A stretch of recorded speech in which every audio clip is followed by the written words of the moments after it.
पुंडलिक वरदा हरी विठ्ठल श्री ज्ञानदेव तुकाराम. श्रीमद सद्गुरु गुंडा महाराज की जय. श्रीमद सद्गुरु लक्ष्मण महाराज की जय. श्रीमद सद्गुरु नारायण महाराज की जय. श्री सिद्ध सिंहासन पीठ की जय. अखंडानंद रूपाय सव्यज्ञान प्रदायिने भवध्वांत दिनेशाय गुंडाख्य गुरवे नमः. श्रुतिस्मृति पुराणानामालयं करुणालयं सूत्रभाष्यकृतौ वन्दे भगवन्तौ च पुनः पुनः. विज्ञानार्कमरीचिजालनिहता विद्यान्धकारव्रजा शब्दब्रह्मसमुद्रमन्दरगिरि सिद्धान्तबद्धव्रतः. ब्राह्मी नरतनरङ्गभूमिरसना संशोभिताभ्यानना सोऽयं सर्वजगद्गुरुर्विजयते श्रीमान् प्रभुशङ्करः. गुरुन्नत्वा महेशाख्यान् शङ्करं च सुरेश्वरम्. नैष्कर्म्यसिद्धेर्भाषायां प्रपञ्चः क्रियते धुना.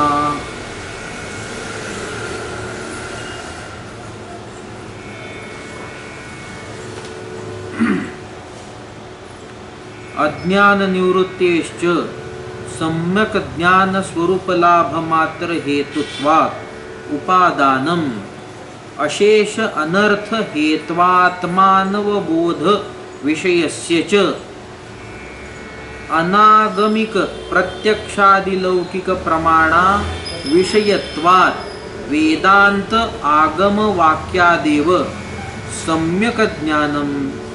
अतः अशेष वेदांत सार संग्रह प्रकरणमिदं आरभ्यते.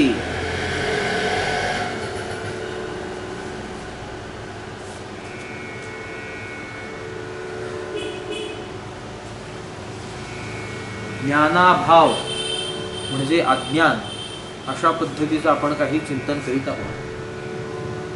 अभाव मानित असताना अत्यंताभाव मानून अज्ञानाची संगती व्याख्या आम्हाला करता येत नाही. प्रागभाव मानून अज्ञानाची व्याख्या करता येत नाही. सामान्य भाव असेल किंवा विशेषाभाव असेल ते कोणत्याही पद्धतीचा अभाव मानून तो त्या अशा पद्धतीचा ज्ञानाचा अभाव आहे असं सांगून ते म्हणजे अज्ञान अशी व्याख्या आम्हाला अज्ञानाची करता येत नाही. विविध प्रसंगामध्ये काही ना काहीतरी दोष येतात. कोणकोणत्या प्रसंगात दोष येतात या गोष्टीचं चिंतन करीत असताना अत्यंताभाव मानला असता ज्ञान प्राप्ती किंवा अज्ञान निवृत्ती ही गोष्ट होणार नाही. प्रागभावाची अप्रसिद्धता ही सिद्ध होत असल्या कारणानं, कारण का ज्या प्रतियोगीची उपलब्धीच झाली नाही असं असल्या कारणानं तो अभावासाठी म्हणून उपलब्ध होतो ही गोष्ट बोलणं थोडंसं अयोग्य ठरतं. किंबहुना जो होणारा माझा व्यवहार आहे तो होणारा व्यवहार प्रागभावाच्या संबंधाने चिंतन करीत असताना घट उत्पन्न होईल अशा पद्धतीचा असल्या कारणानं त्या घट उत्पन्न होईल अशा माझ्या असलेल्या व्यवहारिक कथनामध्ये कोणत्याही पद्धतीने वाच्यार्थाचा विचार केला असता नयादी प्रत्यय आम्हाला सापडत नाहीत, नकारादी प्रत्यय आम्हाला सापडत नाहीत. म्हणजे अभाव मात्रतेची सिद्धी तिथे होत नाही. मग अशा पद्धतीत अभावाची जर सिद्धीच त्या आमच्या कथनातच होत नसेल तर तो प्रागभाव जो काही तुम्ही सांगायचा आहे पूर्वी आणि त्याचा नसणेपणा म्हणजे अभाव असा जो काही तुम्ही सांगताय तो सिद्धच होत नाही.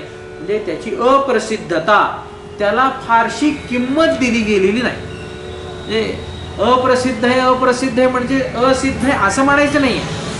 त्याची सिद्धता असो अथवा असिद्धता असो तो अप्रसिद्ध आहे, मान्यता त्याला फारशी नाही. एखाद्या स्वयंघोषित असलेल्या संस्थेने काहीतरी मला विद्वान मार्तंड म्हणून काहीतरी पत्रक देणं, त्या पत्रकाला काय शासन दरबारी किंमत आहे का समाजामध्ये किंमत आहे? अशा पद्धतीची पत्रकं घेऊन जगद्गुरु म्हणून हिंडणारे लोक आहेत. त्याला मान्यता नाही. मग ती जी मान्यता नसणं आहे त्या अमान्यतेवरून अप्रसिद्धता आम्ही सांगतोय. म्हणजे अशा या प्रागभावाला अप्रसिद्ध आम्ही म्हणतो किंवा अनभिमत, अभिमत नाही हा. अशा पद्धतीत जर तो प्रागभाव सिद्ध होत असेल तर त्या प्रागभावे करून व्यवहार कसा काय होईल? व्यवहार होणार नाही.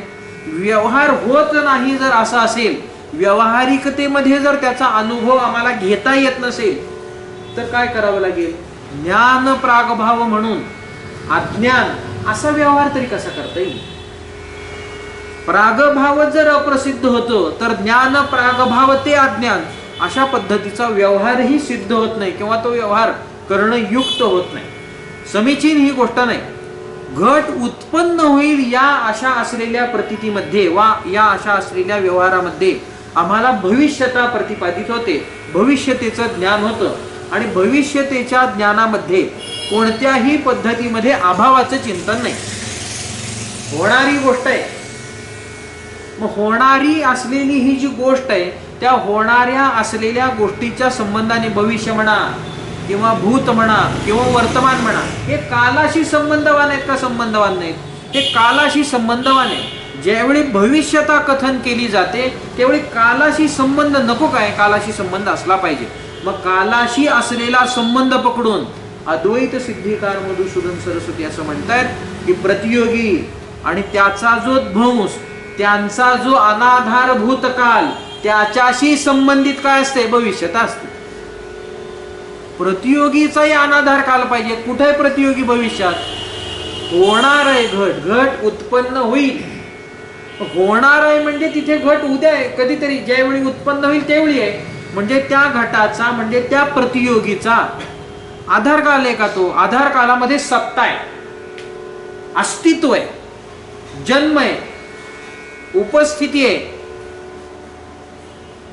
मग ते भविष्यात ती गोष्ट आहे का? आत्ताच्या दृष्टीने भविष्यात ती गोष्ट आहे का? भविष्यात ती गोष्ट नाही. त्याच्यामुळे आधार काल म्हणायचा भविष्यतेचं चिंतन करताना, का अनाधार काल म्हणायचा?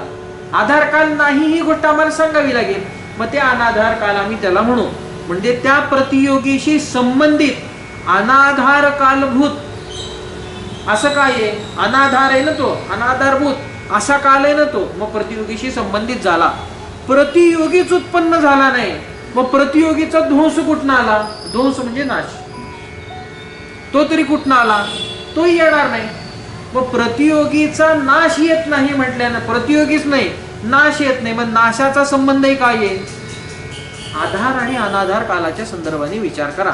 आता मी घट दंड प्रहार करून फोडला, आधार काल आहे त्याला, फोडला ना तो, आत्ता फोडला, आधार काल तिथे उपस्थित असावा लागतो. काहीतरी आहे ना, आत्ता काल आहे ना, अस्तित्व आहे ना त्याचं, आणि त्या अस्तित्वावर मी आघात केला, फोडला, आधार काला. घट उत्पन्न होईल अशी भविष्यता कथन करून त्याचा ध्वंसही करावा लागेल का नाही चिंतन? अभावाचं चिंतन करीत असताना किंवा भविष्यतेचं चिंतन करीत असताना जो जन्मला तो गेला, जो उत्पन्न होतो तो नाशाला जातो. म्हणजे काय होतं? जन्मापासून मरणापर्यंतचं केलेलं सगळं चिंतन मनुष्याचं सगळं चरित्र सांगतं. चरित्र म्हणजे आत्मचरित्र हा प्रकार उपस्थापित होत नाही, कारण का मरायच्या आधी लिहावा लागतो. आणि जिथपर्यंत लिहिला तिथपर्यंतच लिहिला, त्याच्या पुढचं काय केला?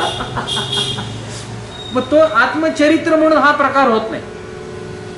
लिहा तुम्ही काय आत्मकथा, हा आत्मकथा म्हणून लिहा. आत्मचरित्र म्हणून लिहायचं. चरित्र म्हणजे काय? जन्मापासून शेवटपर्यंतच. मग त्याच्यात बांधणी होईल, काहीतरी त्याच्यातून काहीतरी बोध होईल. शेवटपर्यंतचा असलेला जो एक सारखेपणा जो स्वभावातला असेल, जो त्याच्या धर्मातला असेल, तो सगळं असलेला प्रकार इतरांना कळेल. मग ते चरित्र.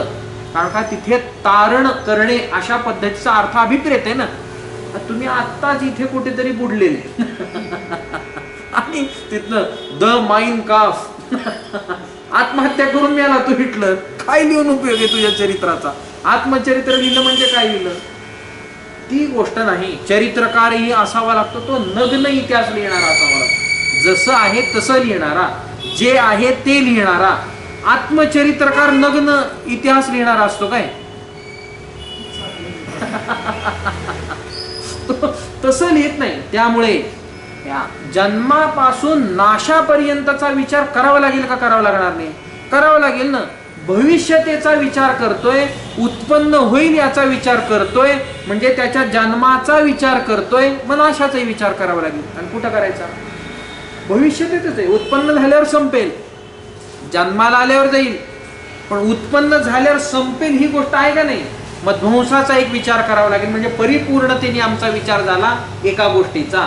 घट उत्पन्न होईल म्हणताय, मग त्याच्या संबंधाने भविष्यता कथन करताना जो उत्पन्न होईल तो प्रतियोगी, त्या प्रतियोगीचाही अनाधारभूत जो काल किंवा अनाधार काल आणि त्याच्याशी संबंधित जर भविष्यता असेल तर त्याच्यात ध्वंसाची संबंधित सुद्धा काय असली पाहिजे? भविष्यता असली पाहिजे. मग ती भविष्यता आधारभूत मानायची की अनाधारभूत मानायची? कालाशी सुसंगत अशा पद्धतीने अनाधारभूतच मानावी लागते ना. तिला आधारभूत मानला असता ध्वंसादी मानता, नंतर उत्पत्ती कशी मानता? ध्वंसासाठी प्राप्ती नको का? ध्वंसासाठी प्राप्ती पाहिजे. कंस सुद्धा वाट बघत बसला होता कृष्णाची, जन्मल्यावर मारतो म्हणून. म्हणजे वीर वीरोत्तमा सारखा आहे, तो सारखा आहे. तो सुद्धा वाट बघायला लागला होता जन्माला की मारतो म्हणून. त्याच्या आधी असतो काय ध्वंस? त्याच्या आधी ध्वंस नसतो. म्हणजे त्या ध्वंसाचा सुद्धा आधारभूत काल मानता येत नाही. मग काय मानावं लागेल? अनाधारभूत काल. आणि त्याच्याशी संबंधवान असे जे ती काय आहे त्याला म्हणायचं भविष्यता, त्याला म्हणायचं भविष्य किंवा भविष्यकाल. तो भविष्यकाल आहे. ती भविष्यता आहे. ती भविष्यता आमच्या या कथनात येते का प्रागभाव कथनात येतो, अभाव कथनात येतो? आहे रूपानीच सगळं कथन आहे ना, होईल रूपानीच सगळं कथन आहे ना. मग याच्यामध्ये कोणत्याही पद्धतीमध्ये असा जो प्रागभाव मानला गेलाय किंवा असा जो अभाव मानायचा आहे, अशा असलेल्या अभावाची किंवा प्रागभावाची अप्रसिद्धी सिद्ध नाही का होत? अप्रसिद्धी सिद्ध होते. मग अप्रसिद्धता, अनभिमतता जर त्याची सिद्ध झाली, व्यवहार घटाचा होईना.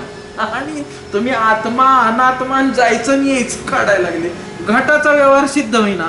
मग हे कुठनं काय व्हायचंय? मग हे होणे शक्य नाही. त्यामुळे ज्ञान प्रागभाव म्हणजे अज्ञान आहे असं आम्हाला मानता येणार नाही. विशेषाभावाचंही त्याच पद्धतीत आपण चिंतन करून आलो, सामान्य भावाचंही त्याच पद्धतीत चिंतन करून आलो.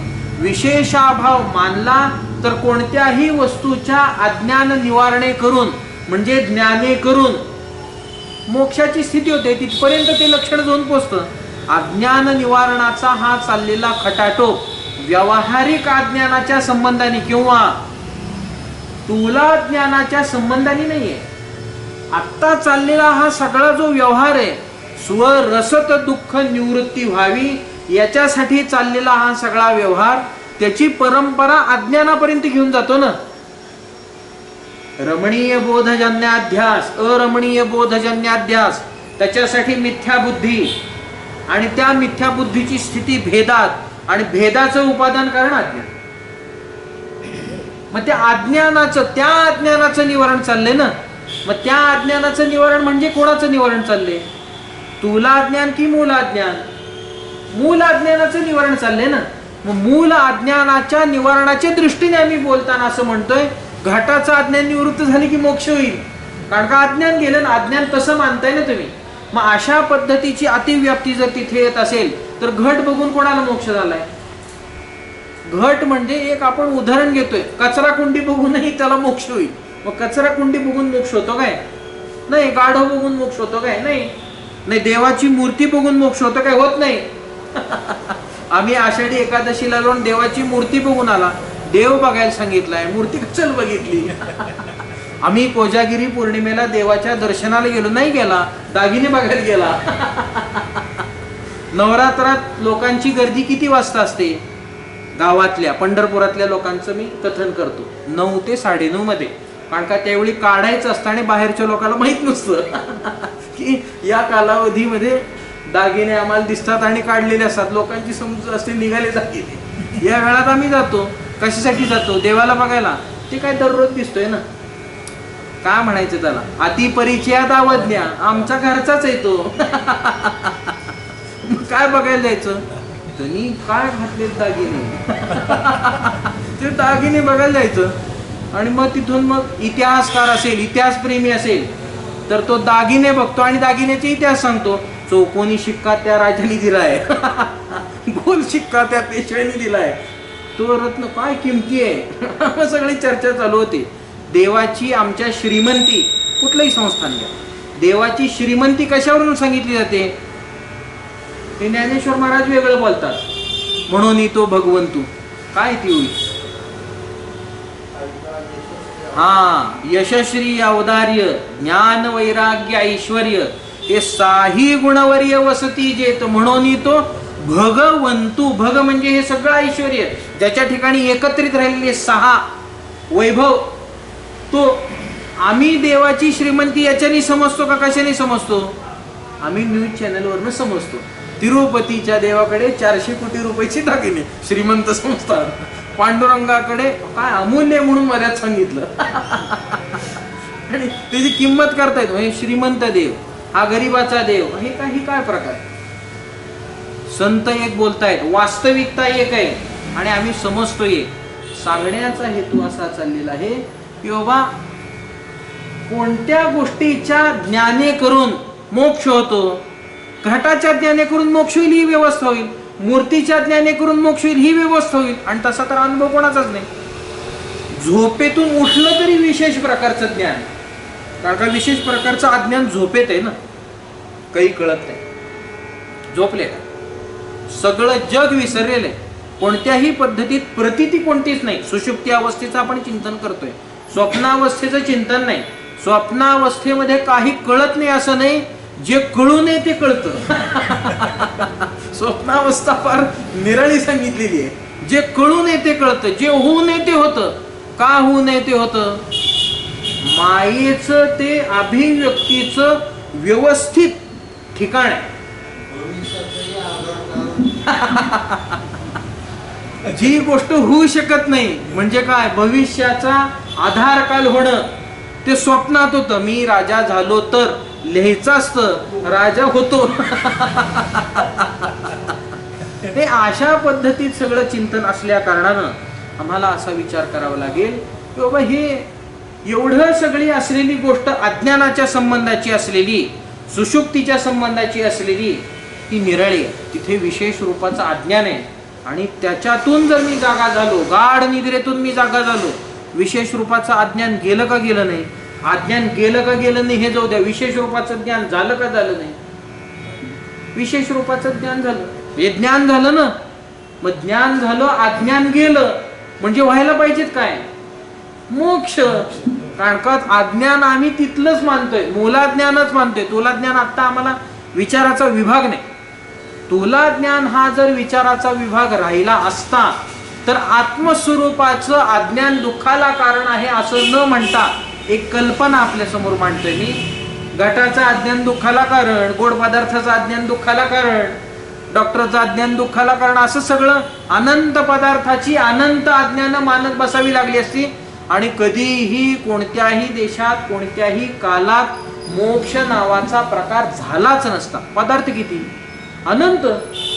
पदार्थ काही एक आहेत काय? भावरूप पदार्थ आहेत, अभावरूप पदार्थ आहेत, असदरूप पदार्थ आहेत. असदरूप पदार्थ द्या सोडून. वृत्ती प्रभाकराच्या पाठामध्ये या गोष्टीचं चिंतन करून आलं. असदरूप पदार्थ काही बाधा करीत नाही, द्या सोडून. नाहीच आहे ना तो. शब्द प्रतीती मात्र वंध्यापुत्र. वंध्यापुत्र असतो काय? नाही. म्हणजे शब्द प्रतीती बोलण्यातलं, बोलण्यापुरता तो शंख बोल घेवडा तो 1000 पाहिजे, 10,000 घे, काय देतो का घेतो. उजवा शंख असला पाहिजे. खरी गोष्ट आहे, उजवा शंख असा बोल का असला तर ठेवायचा नाही, आणि जो शंख बोलत नाही उजवा आहे तोच ठेवायचा. कारण का बोलका शंख असला तो बोलतोच, दुसरं काहीच करत नाही. तो फक्त बोलत राहतो, दुसरी कोणतीच गोष्ट करत नाही. या गोष्टीचं सगळं चिंतन केलं असता आम्हाला कधी अज्ञानाचं निवारण होईल का? अनंत पदार्थ. मग तसा असद्रूप पदार्थ आहे नाही, त्याचा विषय सोडून द्या. शब्द मात्र आहे, शब्द प्रतीती मात्र आहे, त्याचा विषय नाही. अभावरूप पदार्थ आहे, पण अभावरूप पदार्थ का होईना आहे, आणि भावरूप पदार्थ का होईना आहे. भावरूप पदार्थामध्ये ज्ञात अज्ञात, त्या अभावात ज्ञात अज्ञात काय प्रकार करायचे त्याचा प्रकार करा. ते ज्याला प्रोबेबली येत असेल त्यांनी ते त्याची समीकरणं वापरा, इकडे तिकडे वापरा, आणि किती प्रकार होतात ते सांगा. की जसं अनेक शास्त्रकर्त्यांनी चिंतन करीत असताना 4 पद्धतीमध्ये मंगलाचरण सांगतात, 3 पद्धतीत मंगलाचरण सांगतात, आणि मुख्यतः याचे त्याचे संगम करीत करीत 27 प्रकाराचे मंगलाचरण हा आकडा आणला कुठनं? हे प्रोबॅबिलिटीवरून आणलं. दुसरी तिसरीकडे म्हणजे माहित नव्हतं का त्यांना? त्यांना माहित होतं, हे आपल्याला कळत नाही. त्यांना माहित होती ही गोष्ट. हे अशा पद्धतीत एकमेकाचा संगम करीत आलेली ही सगळी व्यवस्था आहे. अनंत पदार्थ असल्या कारणानं त्या अनंत पदार्थावरचं असलेलं जे अज्ञान आहे, तत्तत पदार्थाच्या ठिकाणी असलेलं किंवा तत्तत पदार्थावच्छिन्न असलेलं जे अज्ञान, ते अज्ञान म्हणजे तुला ज्ञान, ते निवारण कधी होईल? कधीच निवारण होणार नाही. त्याच्या अनिवारणतेवरून आम्हाला असं ठरवावं लागतं, हे मोक्ष नावाची प्रक्रिया होणे संभव नाही. मी इथे आम्ही मानतोय काय? मी किती? मी एक. कुणालाही नास्तिकातल्या नास्तिकाला विचार, तू किती? एक. आत्मानम काय पुत्र हा जायते, तसला तो नाही. तो म्हणजे मी अर्थवाद येतो अंश रूपाने मी आहे. तसा तर मग मी ईश्वर अंश आहे. मग काय आज्ञा सोडायची काय? मी आता एकटा आहे, मी दुःखी आहे, मला सुख दे. प्रकृती येते थोबाडीत देते, शांत बस. आणि ती प्रकृती दुसरी कोणती नसते. ब्रह्मचारी असला तर आई आणि गृहस्थी असला तर बायको. म्हणते शांत बसा, दुसरं काही बोलू नका. एवढंच चिंतन होतं ना. एक का दोन? एक. माझा अज्ञान किती? एक का दोन? माझा अज्ञान आहे, घट एक आहे. माझ्या घरात आहेच घट एक, आणि तो मला दिसत नाही. म्हणजे घटाचं अज्ञान किती? एकच. मी एकच. माझं अज्ञान किती? एकच. आणि मी केवढा आहे? मी सगळीकडे. मग सगळीकडे आहे म्हटल्यानंतर हे अज्ञान तुला ज्ञान आहे का मुला ज्ञान आहे?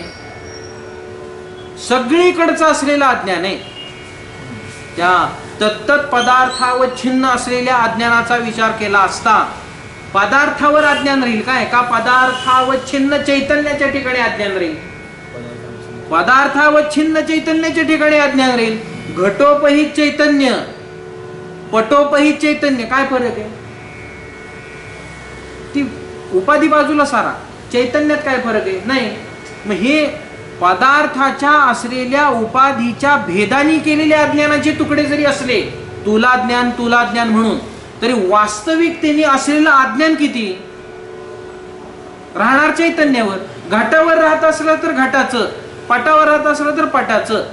आम्ही म्हणू त्याला ते घटावर आहे, अमुक आहे तमुक आहे, पण म्हणण्याचा हेतू चैतन्यावर धरतं. कारण का घट हा जड आहे, अज्ञानही जड आहे. मग जड जडावर राहत नाही. त्याला कोणीतरी स्फुरण असलेला लागतो. आणि स्फुरण कोणाच्या ठिकाणी आहे? स्फूर्ती कोणाच्या ठिकाणी? फक्त चैतन्याच्या ठिकाणी आहे. दुसरीकडे स्फूर्ती नाही. स्फुरणता चैतन्याचा विचार करा, ब्रह्मचैतन्याचा. ब्रह्मचैतन्यामध्ये असे काय गुण आहेत म्हणून तुम्ही त्याला एवढं मोठं मोठं मोठं ठरवलं? दगडात जे गुण तेच.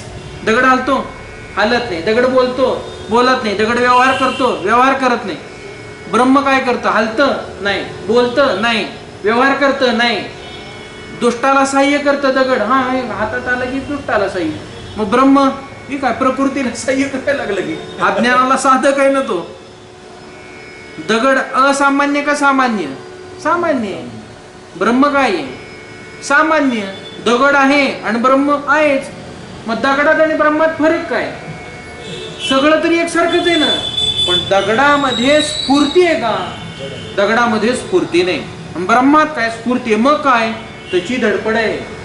स्फूर्ती, स्फुरण, प्रेरणा या सगळ्या गोष्टीची धडपड आहे. प्रेरणा म्हणत असताना मला ब्रह्माकडे जायचं नाहीये, फक्त आपल्याला तो अर्थ लक्षात यावा स्फुरणाचा, म्हणून प्रेरणा हा मी शब्द वापरतोय. वास्तविक प्रेरणा हा शब्द ईश्वराच्या संबंधाने आम्हाला वापरता येईल. कारण का ईश्वर प्रेरित करेल, ईश्वर प्रेरणा देईल. प्रेरणा दुसऱ्याच्या संबंधाने असते, अपेक्षित आहे ती. आणि स्फुरण निरपेक्ष आहे. स्फुरणामध्ये काही अपेक्षा नाही, तच ते आहे. मी आहे काय? सापेक्ष की निरपेक्ष आहे ना मी? नाही, तू आहे म्हणून मी, असं नसतं. मी आहे, मी स्वतः आहे, निरपेक्ष आहे ही गोष्ट. नाही, तू लहान आहे म्हणून मी मोठा आहे, हा मग चालेल. माझ्यामुळे तू हे काम करतोय, हा प्रेरणा. मी सांगितलं म्हणून काम करतोय, प्रेरणा. मग तो ईश्वर असल्यावर जीव. आणि जिथे अशा पद्धतीच्या ब्रह्मचैतन्याचाच विचार करायचा आहे, तिथे दोनाचा विचार करावा लागेल का केवळ असलेपणाचा विचार करावा लागेल? जीवेश्वरांचा भेद आहे, पण जीवेश्वरांचा भेद समाप्त होतो कुठं? आहेपणात समाप्त होतो. दुसरीकडे एकात बांधायचं कसं त्याला? दोघांनाही एका सूत्रात घ्यायचं म्हटलं घेणार कुठनं? आहेपणा. मग तो आहेपणा कोणाचा आहे? ब्रह्मचैतन्याच्या संबंधाने. पण तो आहेपणा दगडात सुद्धा सापडतो, जगतात सुद्धा सापडतो, अज्ञानात सुद्धा सापडतो. पण हे जड का जड? यांच्या ठिकाणी स्फुरण नाही आणि त्याच्या ठिकाणी असलेलं स्फुरण आहे. मग हा चैतन्य आहे. मग त्या अशा असलेल्या स्फुरणाच्या संदर्भाने जडाची स्थिती होईल का? होणार नाही. होणार. म्हणजे अज्ञान राहील कुठं? पदार्थावर का पदार्थावच्छिन्न चैतन्यावर? कारण का ते स्फुरण रूप. मग पदार्थावच्छिन्न चैतन्याच्या संबंधाने. मग पदार्थावच्छिन्न चैतन्याच्या संबंधाने जर अज्ञान आहे म्हटलं तर सगळ्या असलेल्या भाव अभाव रूप पदार्थाचा विचार करा. पदार्थ आहे का पदार्थ नाही? एका व्याख्येत घ्यायचे ना आता सगळ्यांना. एका व्याख्येत घ्या सगळ्यांना. एका काय म्हणायचं त्याला? एका झाडाखाली घ्या, एका छायेत घ्या सगळ्यांना. पदार्थामध्ये सगळं येतं का? येत नाही? येतं ना. पदानेही ज्याचा बोध होतो किंवा पदाच्या उच्चारणानेही ज्याचा बोध होतो असेही येतात.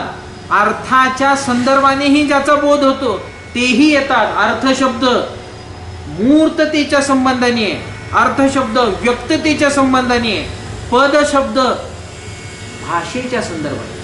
म्हणजे जिथे केवळ भाषेच्या संदर्भाने बोधन होतं तोही पदार्थात, आणि जिथे व्यक्ततेच्या संदर्भाने बोधन होतं तोही पदार्थात. घट सांगावं लागतो काय याला घट म्हणतात म्हणून? का दिसला की कळतो? बोध कसा झाला? बघितला की कळलं घट आहे. म्हणजे काय? व्यक्त आहे म्हणून कळला ना. मग तिथे अर्थ, अर्थ या शब्दाला भाषेच्या संबंधाने विचार केला तरी तिथे काय म्हणायचं त्याला? व्यक्ती असाच अर्थ होतो ना तिथे. मग ही व्यक्ती म्हणजे काय? व्यक्त आहे. मग हा जो अर्थ आहे या अर्थासाठी कोणत्या पदाचा वापर केला का मी? कोणत्या पदाचा वापर केला? बघितलं कळलं घट आहे. बघ कळलं गाडी चालली म्हणून. ते काय का गाडी सांगत गेली मी गाडीन चालले म्हणून? नाही, कशाला चालली? कळलं ना. सरळ सरळ गोष्ट आहे. कळते अर्थाने, अभिव्यक्तीने, मूर्ततेने ही गोष्ट आम्हाला कळते. म्हणजे केवळ अर्थाच्या संबंधाने, केवळ व्यक्ततेच्या संबंधाने त्याचं आम्हाला ज्ञान होत असेल तर तोही पदार्थ या आमच्या संज्ञेमध्ये आहे अर्थ या रूपाने. आणि काही पदार्थ असे असतात की ज्याला वाचाच लागते.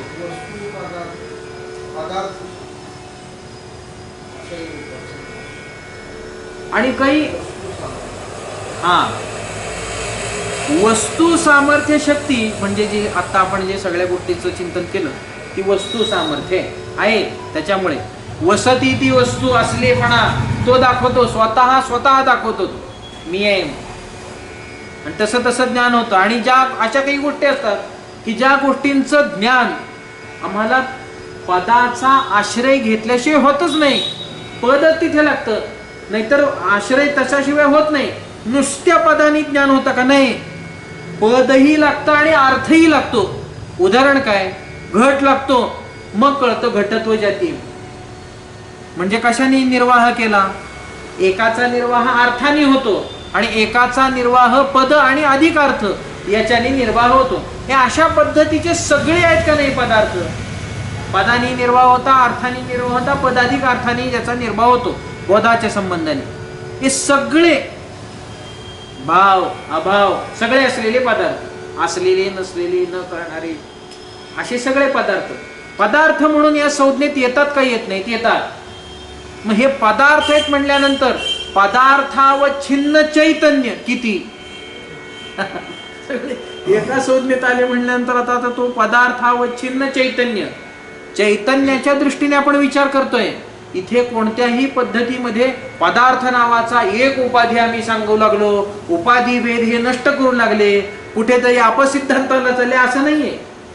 पुन्हा घट पदार्थ निराळा आहे, पट पदार्थ निराळा आहे, त्यात शंकाच नाही. पदार्थावच्छिन्न चैतन्य म्हणजे घटावच्छिन्न चैतन्य आणि पटावच्छिन्न चैतन्य हे दोघही एका संज्ञेत कुठे येतात? पदार्थ. मग पदार्थावच्छिन्न चैतन्य किती आहे? एक. अज्ञान राहते कुठं? चैतन्यावर. मग अज्ञान किती आहे? एक. मग ह्या अशा असलेल्या एक ज्ञानाला, अज्ञानाला म्हणायचं काय? मूल अज्ञान म्हणा. त्या मूल अज्ञानाच्या संबंधाने विचार करीत असताना प्रागभाव म्हणजे ते अज्ञान मानता येत नाही, अत्यंताभाव मानता येत नाही, सामान्य भाव मानता येत नाही, विशेषाभाव मानता येत नाही, प्रध्वंसाभावाचा विचार नाही. आलं तर गेलं प्रध्वंस नंतर आहे ना, ती गोष्ट घेता येत नाही. कारण का ध्वंस म्हणजे नाश आहे. अशा पद्धतीच्या नाशाचा विचार आता आम्हाला अभिप्रेत नाही, तो अभाव घेता येत नाही. आता राहता राहिला म्हणायचे नेमका काय तुम्हाला? आम्हाला एवढंच म्हणायचंय, ज्ञानाभाव म्हणजे अज्ञान. दुसरं आम्हाला म्हणायचं नाही. तुम्हाला वाटेल काय म्हणायची ते म्हणा तुमची खटपट आहे ती, हा अभाव का तो अभाव. आमचं मत काय? आम्हाला विचारलं ना तुम्ही, एक तर विचारायचं नाही आम्हाला विचारलं तर आमचं मत आम्ही रेटणार. आणि आमचं मत काय? ज्ञानाभाव म्हणजे अज्ञान. दुसरं आम्हाला म्हणायचंच नाही. मग आम्हाला विचार करावा लागतो. एवढं सगळं जुळत नाही म्हटल्यानंतर थोडासा विचार करावा लागेल. अभाव आहे, अभाव आहे. असला असलेला जो अभाव सांगताय तुम्ही, ज्ञानाभाव, तो अभाव आम्हाला थोडा वेगळ्या दृष्टीने विचार करावा लागेल. काय अभावाने सांगताय? काय अर्थ तुम्हाला अभिप्रेत? काय ज्ञान म्हणजे अज्ञान नाही, हा अर्थ अभिप्रेत आहे ना. अभाव अभाव अभाव म्हणून सांगायची काय गोष्ट आहे? ज्ञान म्हणजे अज्ञान नाही, अज्ञान म्हणजे ज्ञान नाही. अंधकार म्हणजे प्रकाश नाही, प्रकाश म्हणजे अंधकार नाही. अभावाने सांगायचे. पण आहे म्हणून सांगायचे का नाही म्हणून सांगायचे? आहे म्हणून सांगताय ना. प्रकाश नाही असा तो अंधकार आहे, अंधकार नाही असा तो प्रकाश आहे. अशा पद्धतीचं चिंतन करताय ना. वेगवेगळालेपणा दाखवायचा का दाखवायचा नाही तुम्हाला? अभाव या शब्दाने निश्चित वेगवेगळालेपणा दाखवायचा. घट म्हणजे पट निश्चित नाही, पट म्हणजे घट निश्चित नाही. मग घटाच्या ठिकाणी पटाचा अभाव आहे का नाही? पटाचा अभाव आहे म्हणजे पटाभाव रूप घट आहे का? पटाभाव रूप जर घट म्हणला तर पटाभाव रूप अजून काही होईल ना. कारण का पट जलाच्या ठिकाणी आहे का? खांबाच्या ठिकाणी आहे का? मग दोन खांब म्हणजे घट आहे का? मग पटाभाव रूपता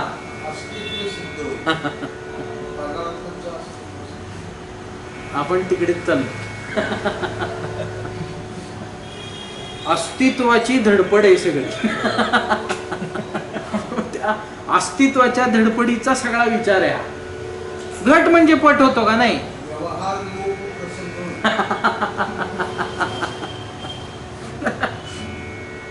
इकडच्या भागातून असे काही शब्द येतात ते पहिल्यांदा ऐकल्यानंतर कळल्यासारखे वाटतात आणि नंतर काय म्हणतात हा विचार करावा लागतो. हा एवढं खरं आहे. दत्तगुरु कृपेने 2 वाक्यात सापडतं. जो मी आता वेळ घेतला तो शब्द कळायसाठीच घेतला. व्यवहार लोप प्रसंग येईल. खरंय ना, व्यवहाराचा लोप होईल ना. पटाभाव रूप घट म्हणल्यानंतर पटाभाव रूप स्तंभ सुद्धा आहे. मग स्तंभ म्हणजे घट होतो का? स्तंभ आणि घट निराळ आहे. आणि दोघांची तर स्वरूपही एक सांगायला लागला तुम्ही. स्तंभ म्हणून व्यवहार करायचा का घट म्हणून व्यवहार करायचा? व्यवहारच होणार नाही. व्यवहार कसा काय होईल? व्यवहार लोपाचा प्रसंग येईल. पण पटाभाव हा घटाच्या ठिकाणी नाही का? एवढं सगळं असून सुद्धा असणार आहे ना. पटाभाव आहे. जरी पटाभाव असला तरी घट स्वतंत्र नाही का? घटात पट नाहीये ही गोष्ट आम्हाला निश्चित मान्य आहे. पटाचा अभाव आहे का नाही? निश्चित मान्य आहे आम्हाला. पण घट म्हणून स्वतंत्र नाही का? घट आहे ना तो. म्हणजे घट हा स्वतंत्र अस्तित्वाला आहे आणि पटाभाव त्याच्या ठिकाणी राहतो. किंवा तद भिन्न असलेले जेवढे म्हणून पदार्थ असतील, जेवढे म्हणून घट भिन्न जेवढे पदार्थ, त्या सगळ्यांचा अभाव कुठे राहतो? त्या घटात. म्हणून तर तो वेगळा आहे ना सगळ्यापेक्षा. एवढंच नाही, दुसरा जो घट, त्या घटाचा सुद्धा अभाव या पहिल्या घटात आहे का नाही? गोरा कुंभाराच्या घटात आपण केलेल्या घटाचा अभाव आहे का भाव आहे? नाही, जाती एक असेल असं ना का? जाती एक, जाती एकाचा कोण विचार करायला लागले? ती जाती अनेक अनुगतम एकम नित्यम जाती चालतंय ते सगळं. त्या जातीला आता घ्यायचंच नाही ना कुठं. जातीला जा म्हणायचं. आता थांब म्हणायचं थोडं. आता विचार स्वरूपाचा चालले, आता विचार अस्तित्वाचा चालले. पटाभाव हा घटाच्या ठिकाणी निश्चित आहे. मग पटाच्या ठिकाणी घटाभाव नाही का? घटाच्या ठिकाणी पटाभाव आहे पण घट राहतो स्वतंत्र.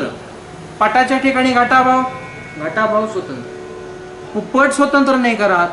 पट आहे ना, पट आहे म्हणून त्या घटाभावाच्या सहित आम्ही म्हणतोय हा पट आहे. ज्ञान पटाचं होतंय, पण आम्ही सांगतोय निश्चित, याच्या ठिकाणी दुसरं काही नाही, केवळ पट आहे. आम्ही व्यवहार करताना पटाचा करतो. आहे काय अस्तित्वाला तिथे? घटाभाव निश्चित अस्तित्वाला आहे. घटाच्या ठिकाणी पटाभाव निश्चित अस्तित्वाला आहे. व्यवहार कशाचा आहे? पटाभाव नाही बरं का. पटाभावातून पाणी आण असा व्यवहार होतो काय? नाही नाही. हा, तुम्ही त्याला अजून काहीतरी शब्द देता वेगळं, जल साठवणी का काय आहे संस्कृतात शब्द, जलसंग्राहिणी त्याच्यातून पाणी म्हणा की आता तुमचं शास्त्री पडा कुठं तो काढा. शेवटी पोरांनी म्हणू नये, पाणी मागायचं असलं नीट माग, पितृपक्ष चाललेला आहे, वाकड्या अंगठ्याने पाणी देतो येतानी म्हणू नये, सोप्या शब्दात मागाव, पाणी आण बाळा म्हणून. मग तो बाळ नीट सरळ हाताने पाणी देतो, सव्य हसते. त्याला फार पीडत राहिलं तर तो अपसव्य कधी इकडचं चालू इकडे करायला वेळ किती लागतो? फार वेळ नाही लागत, तिथल्या तिथे ते बदललं जातं, इकडचा हात इकडं. सांगण्याचा हेतू असा आहे, घटातून आणा असाच व्यवहार होतो ना. निश्चित पटाभाव आहे का पटाभाव नाही? निश्चित आहे. याच्यावरून सिद्ध काय होतं? घट म्हणजे पट नाही. एवढी गोष्ट सिद्ध होते का? होत नाही. अभाव रूपतेच कथन करतो, अभावाचंच कथन करतो, पण निश्चित आम्ही दाखवून काय देतो? हे म्हणजे हे नाही. ज्ञान भिन्नम अज्ञानम म्हणजेच काय? ज्ञानाभाव म्हणजे अज्ञान, अज्ञानाभाव म्हणजे ज्ञान. हे सांगत असताना या अशा असलेल्या अभावाच्या संदर्भाने चिंतन करत असताना काही परिभाषा दिली लागेल ना. या अभाव एवढे अभाव केले, ह्याची परिभाषा असेल ना काहीतरी. याची परिभाषा सांगताना शास्त्रकार म्हणतात हा अन्योन्याभाव आहे. अन्योन्याभाव याला म्हणा, अन्य अन्य अभाव, अन्याचा अन्याच्या ठिकाणी असलेला अभाव, हा अन्योन्याभाव आहे. मग या अन्योन्याभावावरून सिद्ध काय होतं? हा म्हणजे हा नाही, हा वेगळा आहे, हा वेगळा आहे, याच्या ठिकाणी तो नाही, पण हा स्वतंत्र आहे आणि तो नाही, ही गोष्ट सिद्ध आहे. तो स्वतंत्र आहे आणि त्याच्या ठिकाणी हा नाही, दोन्ही सहित तो स्वतंत्र सिद्ध आहे, स्वतंत्र अस्तित्वाला आहे. हा अन्योन्याभाव, अभावाच्याच भाषेत आम्ही बोलतो. अशा पद्धतीचं चिंतन करा. या गोष्टीचं चिंतन केलं असता निश्चित ज्ञान कशाचं होतं? अज्ञान म्हणजे ज्ञान नाही, ज्ञान म्हणजे अज्ञान नाही. म्हणजे ज्ञानाभाव म्हणजे अज्ञान. झाली का नाही गोष्ट सिद्ध? ही गोष्ट सिद्ध होते. त्याच पद्धतीचा विचार करत असताना कोणत्याही अशा अभाव रूपतेने जरी या अन्योन्या भावाचं चिंतन जरी आम्ही करू लागलो तरी अज्ञानाला ज्ञानाभाव म्हणून अभाव रूपता सिद्धच होत. घटाच्या ठिकाणी पटाभाव आहे म्हटलं तर घट अभाव रूप सिद्ध होतं का भाव रूप सिद्ध होतो? घट आहे ना, पटाभावासहित घट आहे. मग ज्ञानाभाव, ज्ञान अन्योन्याभाव म्हणजे अज्ञान असं म्हटलं असता अज्ञानाच्या ठिकाणी भावरूपता सिद्ध होईल का अभावरूपता सिद्ध होईल?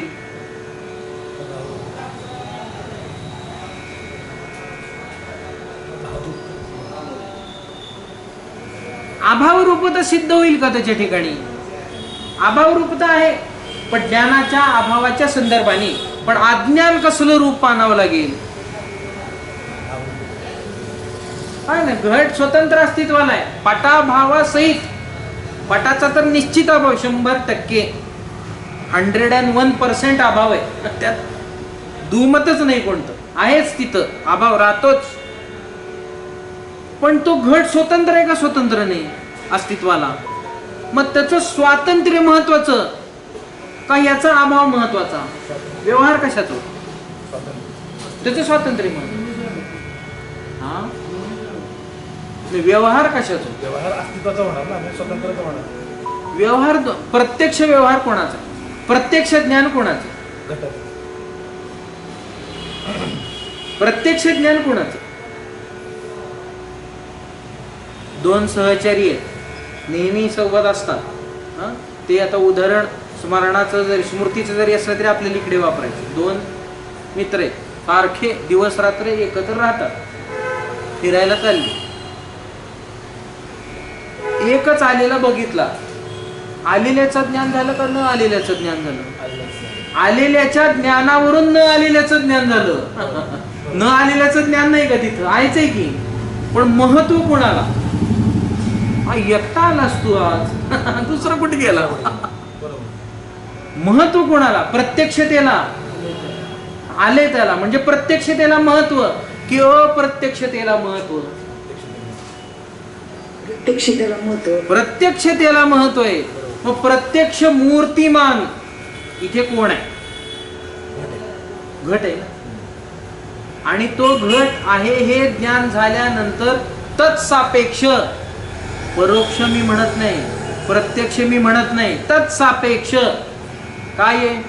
पटाभाव किंवा दुसऱ्या पदार्थाचा अभाव. पण तत्सापेक्षतेने ज्ञान झालं का निरपेक्षतेने? नाही, अभाव आहे असं ज्ञान झालं नाही. मूर्तिमान घटाचं ज्ञान होतं ना. प्रत्यक्षता महत्वाची पकडावी लागेल का पकडावी लागणार नाही? पकडावी लागेल.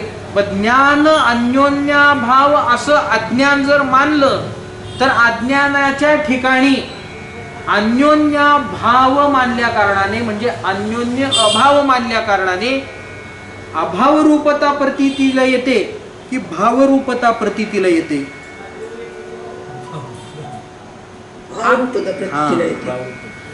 अभावरूपता प्रतीतीला येत नाही, ही गोष्ट खरी आहे.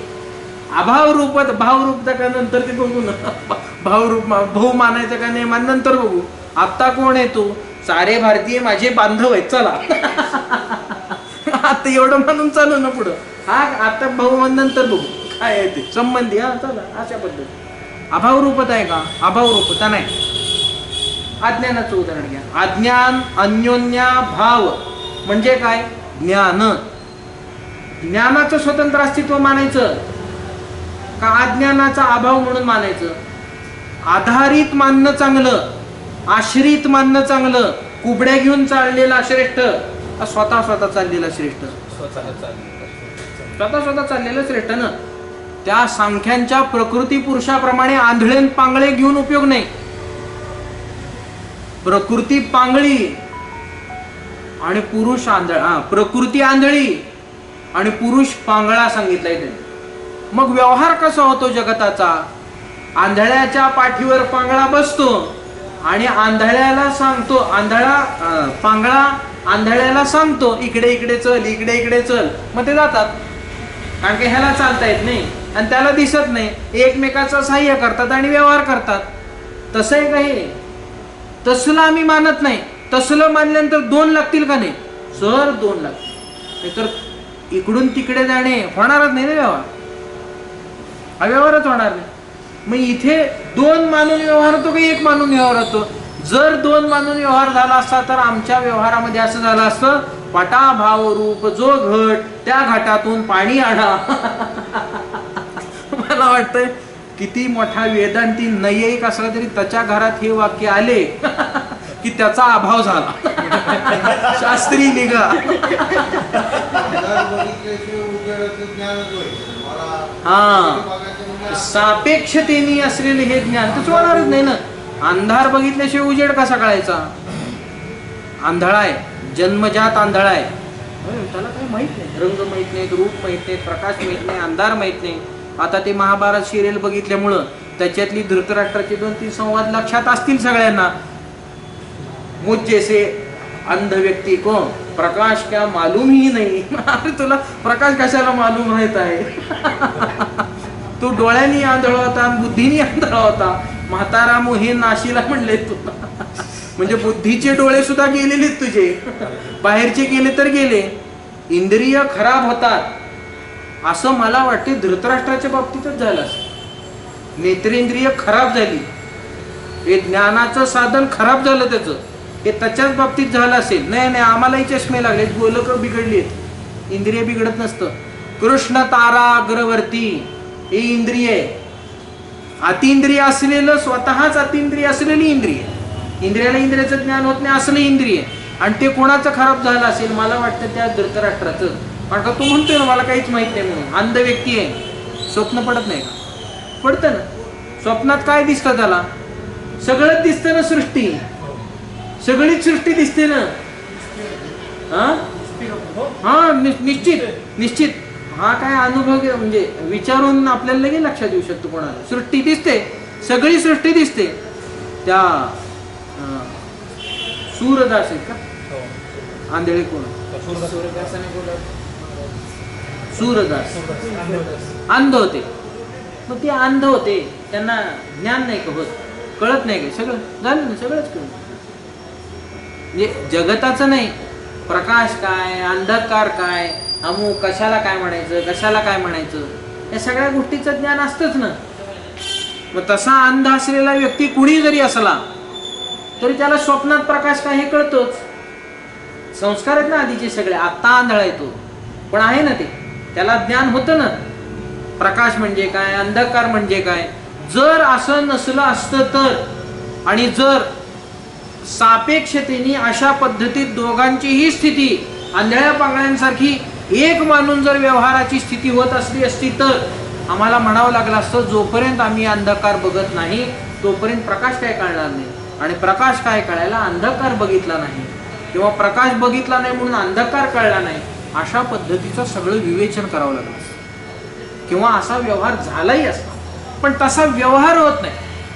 व्यवहार होताना कसा होतो? अंधकार आहे, मग प्रकाशाभाव नाही का तिथं? निश्चित प्रकाशाभाव आहे, पण तो कसला अभाव आहे? प्रकाशाचा अन्योन्याभाव आहे, तिथे नाही येतो, आणि विरोधही तिथे प्रतिपादित होतो. अजून त्याच्यासोबत तमप्रकाशवत विरोधवान म्हणताना दोन्ही वेगवेगळे असंच म्हणावं लागेल ना. एक कसं घेऊन चालेल? जमीन आसमानाचा फरक म्हणताना, जमीन म्हणजे आसमान आहे काय, वेगवेगळेच समजावे लागतील ना आपल्याला. वेगवेगळ्याच असलेलं जे चिंतन, ते अशा पद्धतीत चिंतन केला असता या अन्योन्या भावे करून आम्हाला म्हणावं काय लागतं? अभाव आहे, हा अभाव आहे, मानू अभाव आहे, पण स्वतंत्र अस्तित्व आहे का नाही त्याचं? स्वतंत्र अस्तित्व आहे. म्हणजे सांगायचंय नेमकं काय तुम्हाला?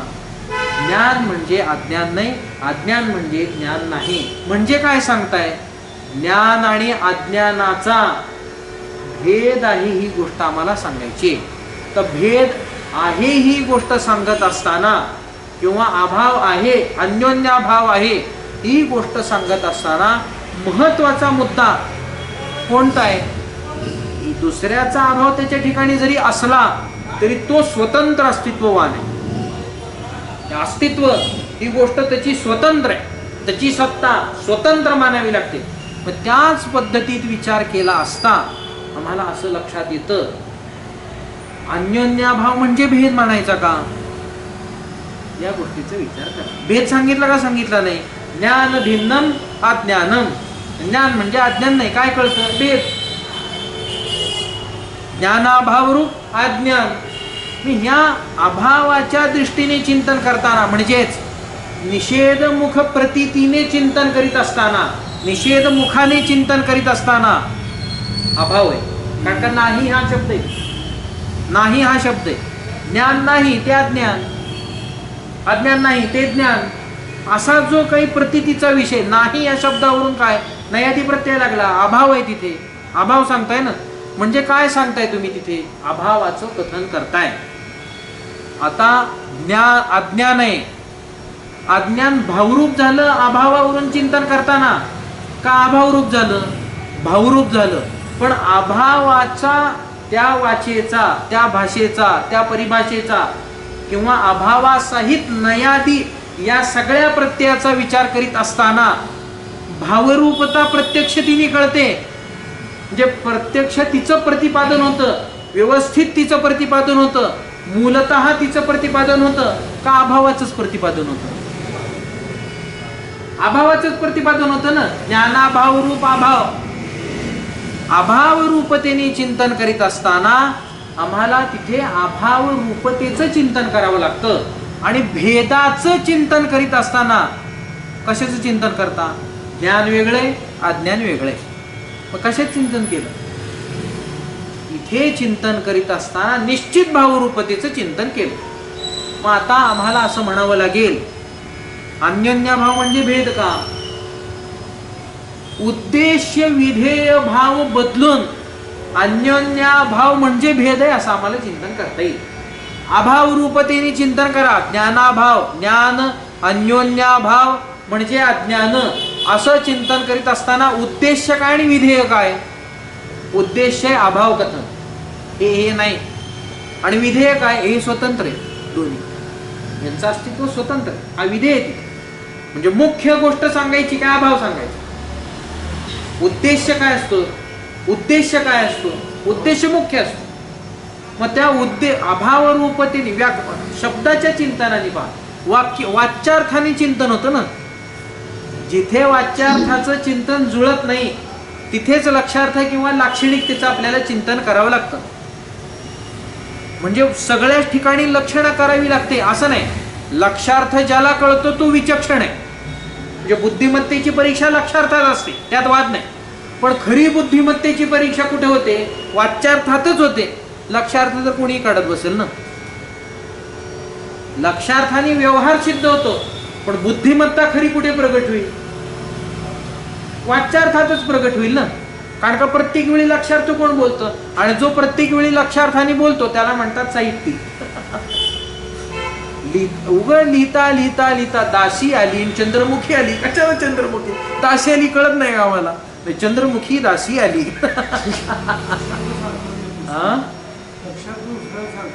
हा, ती गोष्ट सातत्याने बोलून बुद्धिमत्ता किंवा त्याच्या ठिकाणचा व्यवहार चतुरपणा प्रकट होत नाही. व्यवहार होतो त्याला चतुर म्हणता येतं, पण व्यवहार चातुर्य मात्र वाच्यार्थाच्या सिद्धीत आहे.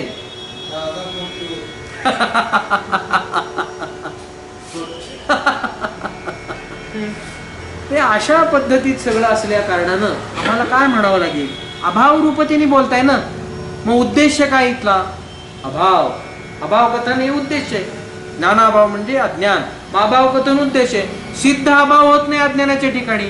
अभाव रूप कथन करून सुद्धा भावरूपतेची सिद्धी होते, अभाव रूपतेची होत नाही. तरी उद्देश अभाव रूप आहे, अभाव कथनात आहे. आणि विधेय स्वतंत्र भाव कथनात आहे. आणि भेदाच्या दृष्टीने चिंतन करा. ज्ञान भिन्नम अज्ञानम या गोष्टीचं चिंतन करा. उद्देश काय इथं? स्वतंत्र भाव कथनात उद्देश आहे. आणि विधेय काय इथं? विधेय नाही काय आहे ना.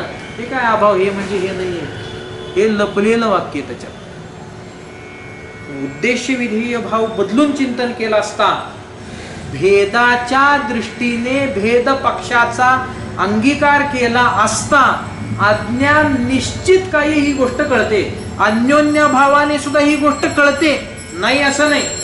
पण निश्चित मुख्य अर्थाने, मुख्य प्रतीतीने काय येईल? विधिमुख प्रतीतीने काय येईल? भेद हा पक्ष पुढे येईल. ज्ञान भिन्न अज्ञान संपला.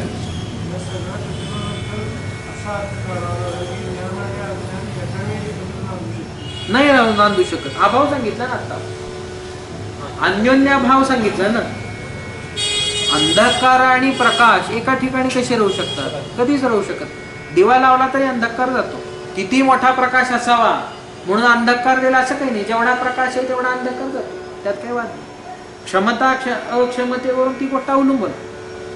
सहा अवस्थानुरूप विरोधच आहे यांचा.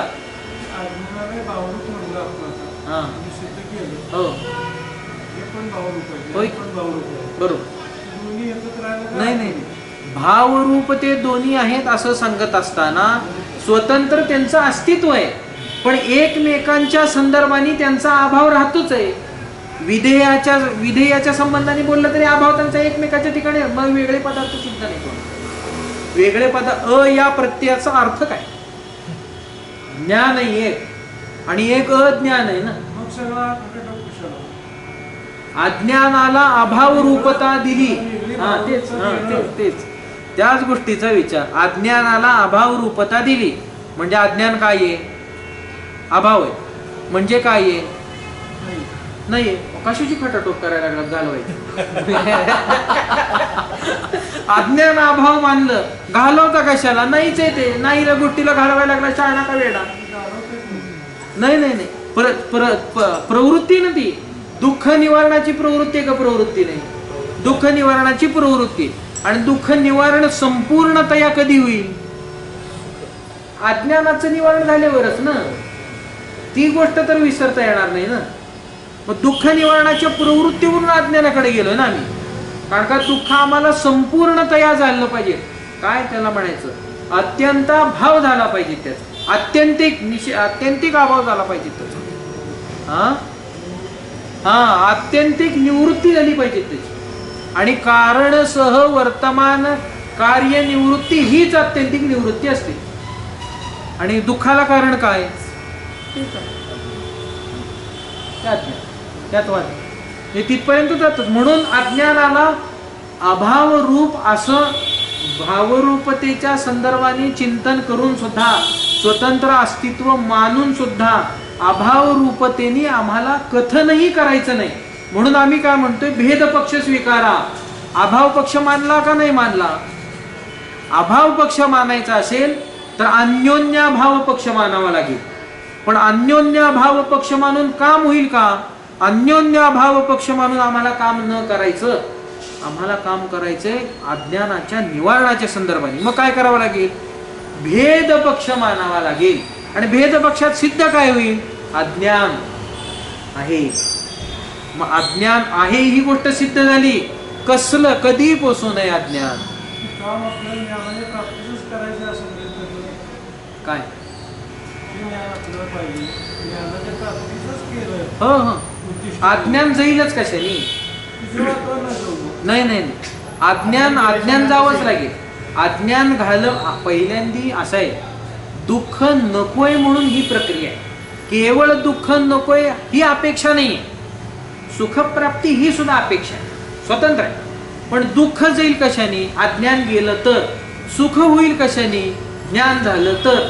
हे स्वतंत्रतेचे पक्ष असल्यामुळे संबंध स्वतंत्र आहेत. हे त्याचे अवलंबून एकमेकावर आहेत. पाठ आणि पोट काय मागं पुढं, म्हणजे पाठ म्हणजे पोट असतं का, पोट म्हणजे पाठ असतं संबंधी आहे ना ते, एकमेकाशी संबंधित आहे ना ते.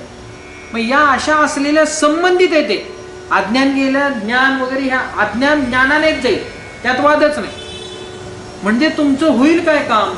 एक गोष्ट घालविण्याच्या नादामध्ये, म्हणजे केवळ दुःख घालवायचं आहे असं म्हणून या संकल्पाने कार्यरत झाला असता होते काय? सुखाची प्राप्ती होती निश्चित. कारण का ज्ञान होते. कारण का अज्ञान ज्ञानाशिवाय जाणार नाही ना. अंधकार कशाने जाईल? प्रकाशाने जाईल. त्याला दुसरं उत्तरच नाही ना. कारण का त्याचा विरोधी तो आहे. एक तर भेद आहे आणि एक तर त्याच्या ठिकाणी त्याचा अभाव आहे आणि तो त्याच्याशी विरोधही. मग ते एकमेकाला घालवण्याची प्रक्रिया करेल.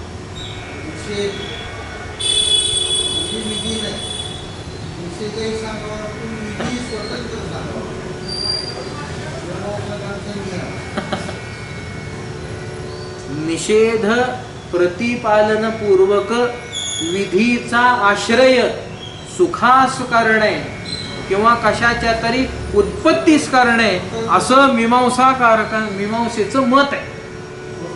स्वतंत्र गोष्ट आहे. मग निषेध मुखाने सांगितलं अन्योन्य भावात आणि विधी मुखाने सांगितलं भेदाने. मग त्या अशा असलेल्या भेदाचं जेवढे चिंतन करू तेवढे लक्षात काय आलं? भावरूप आहे काय आहे? अज्ञान आहे. कधीपासून अज्ञान झालं? कळलं ना. अज्ञान आहे ही गोष्ट कळली.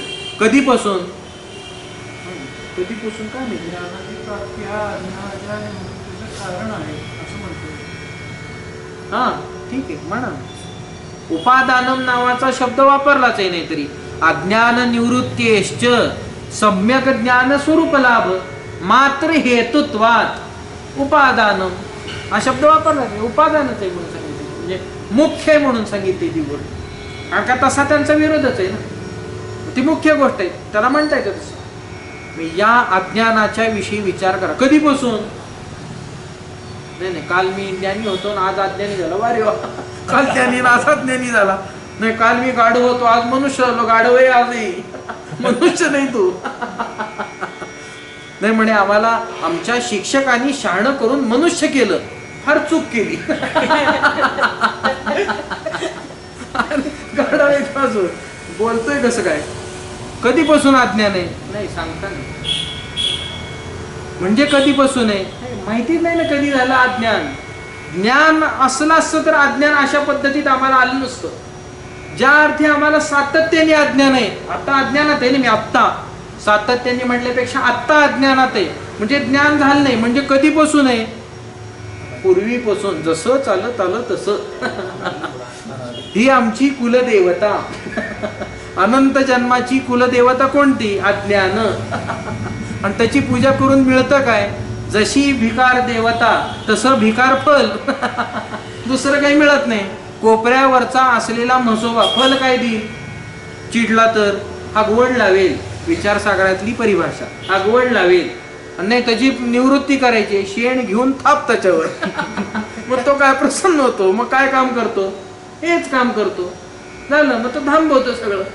म्हणजे जशी देवता तसं फल. अज्ञान देवता आहे आमची, मग फल काय दिली? येडं करत राहील. देवतेंचं चिंतन करीत असताना आगमामध्ये, पुराणांमध्ये असा एक विचार आला की देवता मनुष्याला समजतात काय? तर इंद्रादी देवता मनुष्याला समजतात काय? ते समजतात हे गाढव आहेत. आणि का गाढव आहेत?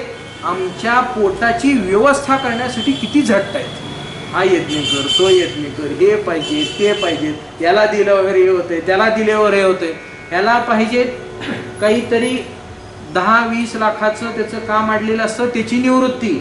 आणि हा देत बसतो आहुत्या ईश्वराच्या वाणीने. थोडी गोष्ट का ती?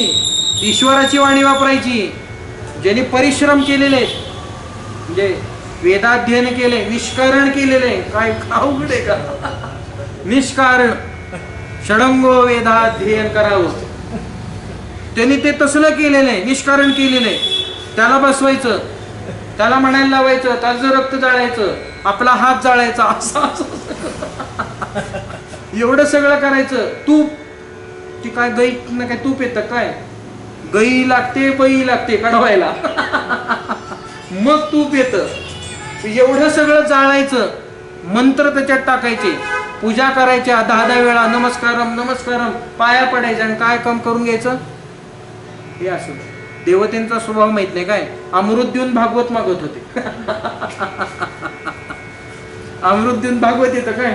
म्हणजे ज्ञान येतं काय? भागवत म्हणजे काय? ज्ञान येतं काय? म्हणजे देतात काय ते शुल्लक आणि घेतात काय? महत् प्रयोजन असतं त्यांचं. मग देवता आपल्याला काय म्हणत असेल? काय गाढव आहे? ते पुराण म्हणतात देवता इंद्रादी देव आपल्याला गाढव समजतात. का गाढव समजतात? अज्ञानी आहे ना, मग गाढव. मग त्या अज्ञान कधीपासून होतं? मला उत्तर येतं माहित नाही ना. पूर्वीपासून होतं. कधी पूर्वीपासून काय माहिती? अनादी कालापासून आहे. अनादी आहे.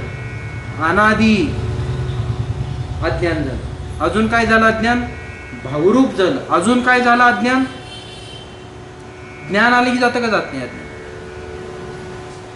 विज्ञान झालं की अज्ञानाचा निराश होतो. म्हणजे विज्ञान निरस, विज्ञान निवर्त्य, ज्ञान निवर्त्य असा त्याच्या ठिकाणी स्वतंत्ररीतीने चिंतनाचा भाग येतो का येत नाही? म्हणजे अनादित्व विशिष्ट, भावरूप आणि ज्ञान निवर्त्य असं जे काही आहे त्या अशा असलेल्या वस्तूला म्हणायचं काय?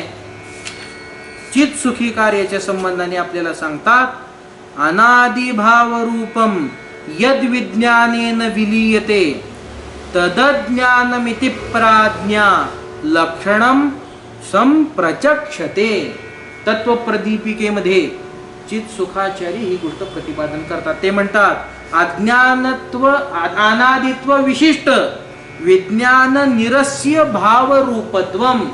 अनादि आहे, भावरूप आहे आणि ज्ञान निवर्ती आहे. ते काय आहे? अज्ञान आहे. ही अज्ञानाची व्याख्या अशा पद्धतीत चित सुखाचार्यांनी केली. खरीच ही व्याख्या आहे का? एखाद लक्षण केलं नाही, अज्ञानाचे लक्षण केलं ना, लक्षण सिद्ध कधी होईल? ज्यावेळी त्याच्या ठिकाणी अव्याप्ती नावाचा दोष येणार नाही, अतिव्याप्ती नावाचा दोष येणार नाही आणि असंभव नावाचा दोष येणार नाही. असं या 3 दोषांनी रहित जर ती गोष्ट लक्षण असेल तर ते लक्षण त्याचं निर्दुष्ट आहे, योग्य आहे, हे आम्हाला चिंतन करता येतं. हे लक्षण आहे. निर्दुष्ट आहे का काही कोणता दोष येतो याच्यामध्ये, या गोष्टीचा थोडासा आपल्याला विचार करावा लागेल. का विचार करावा लागेल?